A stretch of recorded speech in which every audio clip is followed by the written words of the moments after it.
Lebih dari 3 pekan pasca bencana, Aceh Tamiang masih gelap gulita. Hingga kini, pasokan listrik di Aceh Tamiang belum normal.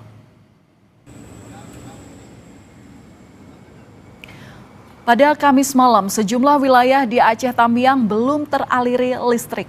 Kondisi jalan gelap dan hanya diterangi cahaya lampu kendaraan yang melintas. Warga mengandalkan lilin dan genset sebagai penerangan untuk beraktivitas.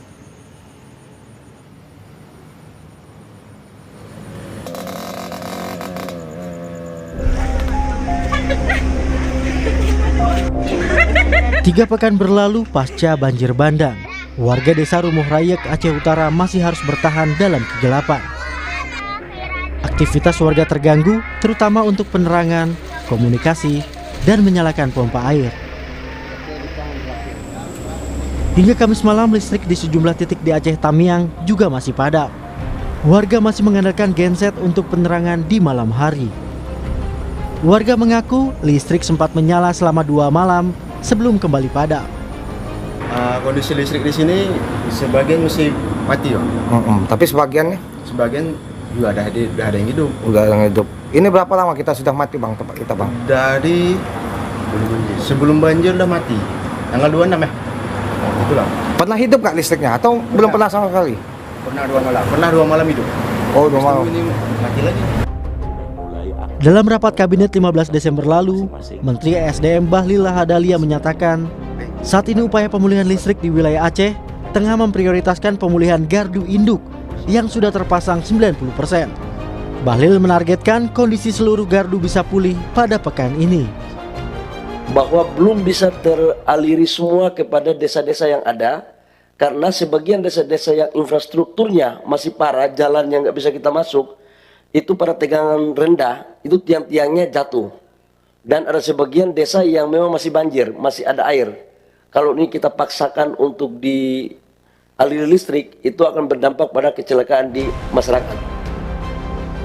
Akses jalan yang terbatas dan kondisi infrastruktur yang belum pulih menjadi kendala perbaikan listrik di wilayah Aceh. PLN telah berkoordinasi dengan Kementerian Pekerjaan Umum dan pemerintah daerah terkait pembersihan akses dan perbaikan infrastruktur. Kami sedang berusaha keras ya, karena memang cuaca dan kondisi tanah yang masih belum stabil gitu ya. Ada beberapa yang sudah kita dirikan tiangnya, kemudian mengalami longsor lagi. Nah ini kendala-kendala di lapangan seperti itu.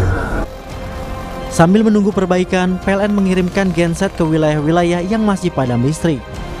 PLN mendapat dukungan dari Pertamina berupa pengiriman BBM untuk bahan bakar genset. Tim Liputan Kompas TV. Untuk mengetahui kondisi terkini di Aceh Utara, kita tanyakan langsung ke jurnalis Kompas TV, Zikri Maulana. Zikri, seperti apa kondisi malam hari di Aceh Utara? Apakah listrik di sana masih padam seluruhnya atau hanya sebagian? Ya, Valen, memang untuk kondisi kelistrikan, terutama di Kabupaten Aceh Utara sendiri memang belum seluruhnya normal, begitu Valen. Ada sejumlah kecamatan yang masih terdampak pemadaman listrik, terutama di kawasan yang terdampak parah banjir itu ada Kecamatan Langkahan, Kecamatan Sawang, Kecamatan Baktia, dan Kecamatan Tanah Luas. Memang ini masih ada banyak perbaikan dari pihak PLN, termasuk juga akses untuk memasuki alat berat seperti kren, karena kan banyak di kawasan tersebut tiang listrik yang tumbang, sehingga hingga saat ini proses pengerjaan untuk listrik segera normal terus dilakukan. Seperti di Kecamatan Langkahan sendiri, memang kondisi warga sendiri yang tinggal di tenda pengungsian yang dibangun secara mandiri memang ini sangat memprihatinkan. Mereka serba kekurangan, bahkan air bersih pun sangat kesulitan.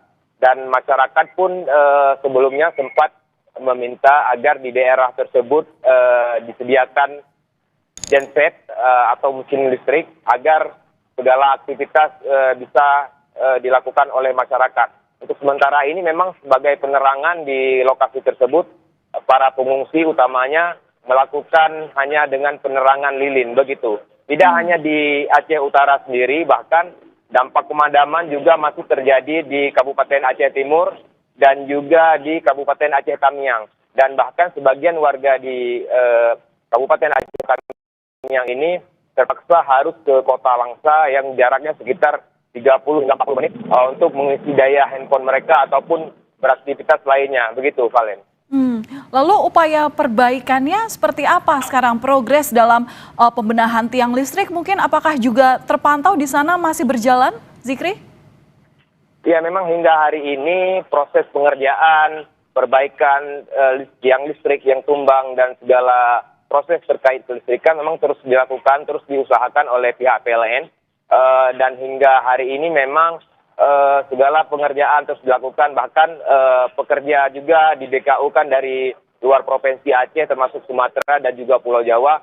Ini mereka terus berusaha semaksimal mungkin agar kelistrikan di Provinsi Aceh berangsur pulih seperti biasanya. Memang hingga saat ini masih banyak kesulitan yang terutama akses jalur untuk menuju ke lokasi titik tumbangnya tiang listrik memang masih terkendala, begitu Valen. Dikarenakan pihak PLN harus membawa alat berat dan juga kren untuk pemasangan tower ataupun tiang listrik yang tumbang, Valen.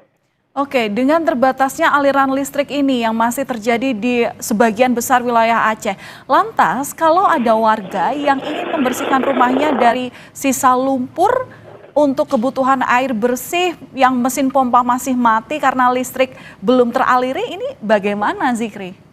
Iya, memang Valen hingga saat ini memang itu menjadi sebuah kesulitan yang dialami oleh masyarakat, terutama bagi mereka yang rumahnya masih terendam lumpur. Memang Valen, bahkan sebagian masyarakat terpaksa harus menggunakan mesin genset untuk bisa menggunakan mesin pompa air membersihkan rumah mereka. Bahkan sebagian rumah masyarakat warga yang terdampak banjir hingga hari ini memang masih belum dibersihkan. Memang proses ini sangat berlangsung lama, Valen, mengingat memang kondisi kelistrikan di Aceh hingga hari ini belum normal 100%, Valen.